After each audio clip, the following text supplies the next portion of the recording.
Sejam muito bem-vindos ao canal Muito Difícil e hoje nós vamos falar de anatomia humana. Bom, a anatomia, por ser a base, ela é extremamente importante para nós entendermos outros assuntos que virão à frente. Então, principalmente a galera que está começando a estudar agora o curso de fisioterapia precisa ter esses assuntos bem afiados na cabeça. Então nós vamos começar a falar um pouquinho sobre a anatomia humana, a introdução. Então, a anatomia basicamente vai ser a ciência que vai ser responsável por estudar tanto micro quanto macroscopicamente as nossas estruturas, dar nome, relacionar com a função e ainda utilizar termos para localizar precisamente e comparar essa localização entre estruturas diferentes. Falei demais, mas vamos para a prática. Então, nós não vamos falar de nomes, muito menos associar com a função. Então hoje nós vamos tratar da localização e como comparar a localização entre estruturas. Então vamos lá. Primeiro a gente tem que entender o que é posição anatômica. A posição anatômica é a posição que foi definida por convenção para que todo mundo, em qualquer canto do mundo que abrisse um livro de anatomia, possa ver esta figura e tomar os seus estudos a partir de um ponto único. Ou seja, tanto aqui quanto no Japão, se a gente for estudar anatomia, a gente vai estudar por esta posição aqui. É daqui que vão sair os conceitos. Então o que você precisa saber? Que a posição anatômica, convencionalmente, ela é o ser humano, em pé, com a face voltada para frente. Membros superiores vão acompanhar o tronco, e as palmas das mãos vão estar voltadas para frente também. Os membros inferiores paralelos, próximos uns dos outros, com os dedos do pé também voltados para frente. Essa é a posição anatômica. Então, se eu abrir um livro de anatomia aqui ou no Japão, em qualquer lugar, eu vou encontrar essa posição. Então, vamos entender agora um pouco dos termos anatômicos. Se você procurar por termos anatômicos, você vai encontrar aí termos de posição, de relação, direção, mas basicamente nós vamos usar os termos anatômicos para localizar e comparar a estrutura em questão com outra. Então, vamos entender um pouco mais o que são esses termos anatômicos aí. Vamos começar por anterior e posterior. Então, na anatomia a gente não utiliza os termos na frente ou atrás, a gente utiliza anterior e posterior. Então, na primeira imagem, que é a sua esquerda, você pode observar que tem aí um ser humano com a mão no seu ombro aí, só que essa mão está mais na posição anterior, está mais na frente dele. Então, se você observar, até o polegar dele ali está em cima desse ossinho aqui que a gente chama de clavícula. Muitos de vocês devem saber. Mas então, a clavícula é esse ossinho aí que ele está com o dedão em cima e ela está justamente na frente do nosso corpo. Ninguém tem a clavícula nas costas. Então, anteriormente nós temos a clavícula. E na segunda imagem você pode observar que a mão já está aí mais para as costas e pega um pouquinho desse osso aqui, que a gente chama de escápula. Então, a escápula é um osso que está posterior ao nosso corpo, entendeu? Então, de uma maneira simples para você entender, tudo que tiver à frente nós dizemos que está anterior e tudo que está atrás nós dizemos que está posterior. Dessa forma nós podemos também comparar. Então, nós podemos dizer que a clavícula é anterior em relação à escápula e a escápula é posterior em relação à clavícula. Sem truque, vamos para os próximos termos aí. Superior e inferior. Substituímos os termos cima e baixo por superior e inferior.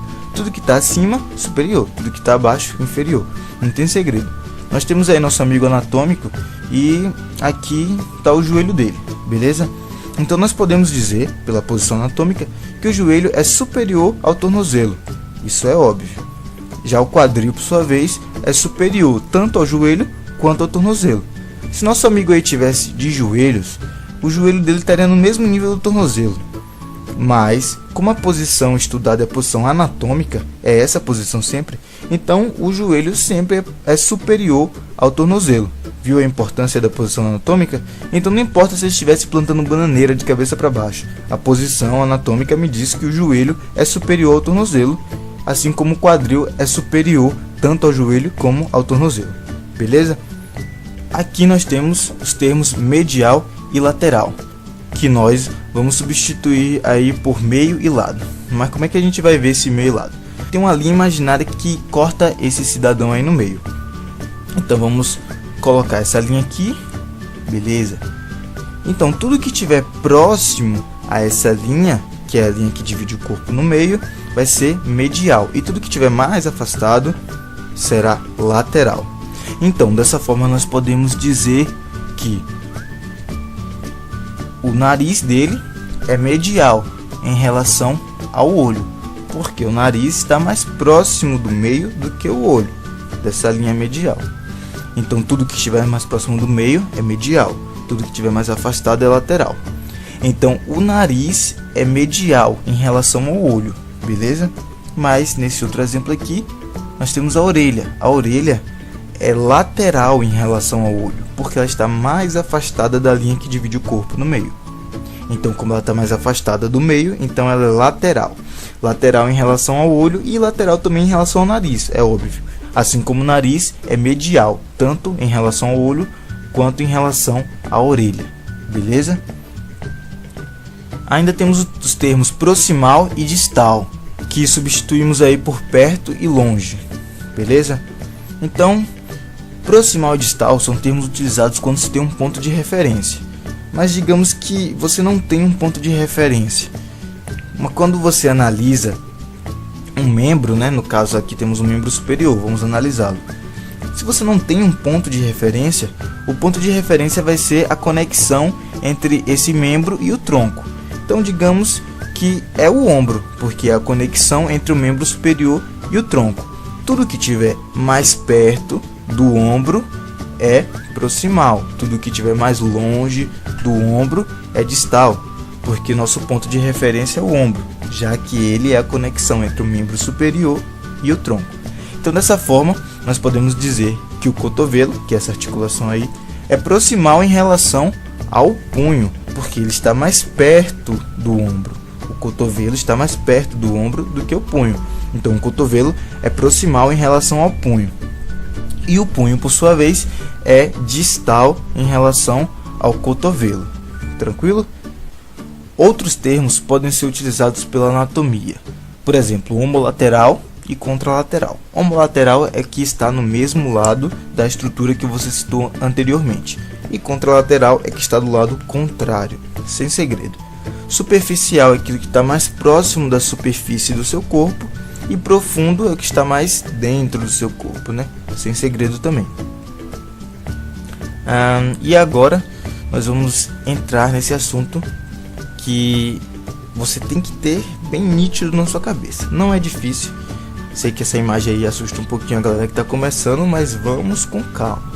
Planos de secção ou corte. A anatomia precisa desses planos porque, como a gente viu lá, ela vai estudar em partes. Vai estudar a posição, né? Vai estudar a localização ali, vai estudar a forma. Então ela precisa analisar de uma maneira melhor. Para isso, ela corta o objeto a ser estudado em partes diferentes. E nós temos 3 tipos de cortes diferentes, que são chamados esses planos de secção, ou planos de corte, ou planos anatômicos, como você quiser chamar.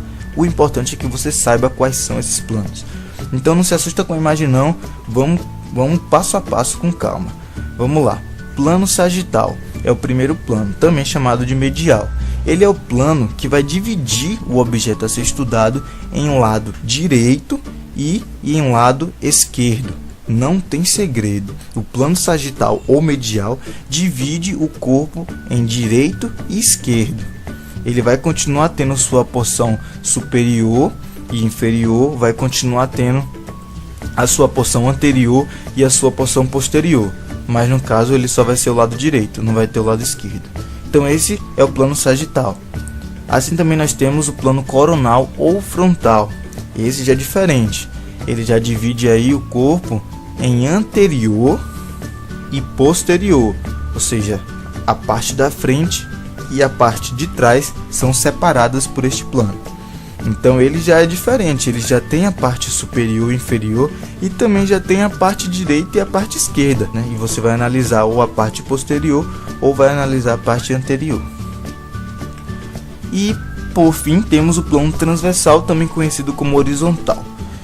Este é o plano que vai dividir o corpo em superior e inferior. Então, nesse plano você pode encontrar assim o lado direito e o lado esquerdo. Você pode encontrar a porção anterior e a porção posterior. Porém, ou você terá só a superior ou só a inferior, porque esse plano vai dividir o objeto a ser estudado em superior e inferior. Superior, que está acima, inferior, o que está abaixo. Então, esse é o plano transversal ou horizontal. Então, esses são os 3 planos. Não é difícil de entender. Se você teve alguma dúvida, volta para ficar bem claro na sua cabeça. Porque agora eu vou dar alguns exemplos. Veja essas 2 fotos aí. São 2 crânios que foram cortados em planos diferentes, né? Foram utilizados planos de secção diferentes para cortar esses crânios.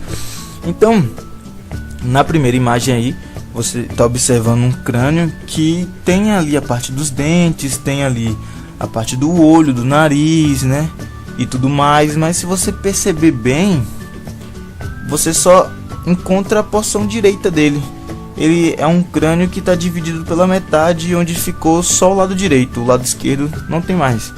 Então você pode concluir que este corte utilizado foi corte sagital. Plano sagital foi utilizado para cortar, porque o lado esquerdo não tem. Lembra que o sagital divide direita e esquerda? Então, foi utilizado o corte sagital e estão analisando apenas o lado direito. Então, esse corte utilizado foi o corte sagital. Aqui na figura do lado, né, a segunda figura, nós podemos observar um crânio de cima. Observe ele de cima. Esse buraco que tem no meio aí é onde vai se articular a sua coluna vertebral. Então o crânio você está vendo ele de cima. E você pode concluir o seguinte: se você está observando que tem a parte direita e a parte esquerda desse crânio, assim como tem a parte anterior, que é ali perto do queixo, e a parte posterior, que é da coluna para trás, então tá faltando só a parte superior, ou seja, você não consegue ver aí o osso que fica na região da testa e da parte de cima da cabeça. Então esse crânio foi cortado pela metade no sentido horizontal, ou seja, foi utilizado o plano transversal para cortar esse crânio. Então nós não temos aí os ossos superiores. Esse é um pedaço inferior do crânio apenas. Então você não vai encontrar ossos que estão na parte superior, você só vai encontrar ossos que estão na parte inferior. Então aí foi utilizado o corte transversal. Beleza? E aqui, é claro, é óbvio, você já deve estar imaginando, plano frontal, claro, é o único que sobrou. Mas veja essa imagem aí que interessante, foi utilizado o corte frontal ou coronal e foi retirado a face, né? Foi só retirada a face da cabeça aí como um todo. Então a face representa a porção anterior e o que ficou lá, a porção posterior. Então esse plano utilizado é o plano frontal, ou também conhecido como coronal. Então esse é o básico do conceito de anatomia, né, de introdução à anatomia, que você precisa ter para começar a estudar um pouco mais a fundo dessa disciplina. Então se vocês gostaram do vídeo aí, vocês compartilhem, curte aí embaixo, mostra para outros amigos que estão iniciando, que precisam saber o básico de anatomia aí, que vocês vão me ajudar. E em breve eu vou estar postando outras aulas aí de assuntos mais pra frente. Tranquilo? Eu vou ficando por aqui e até a próxima.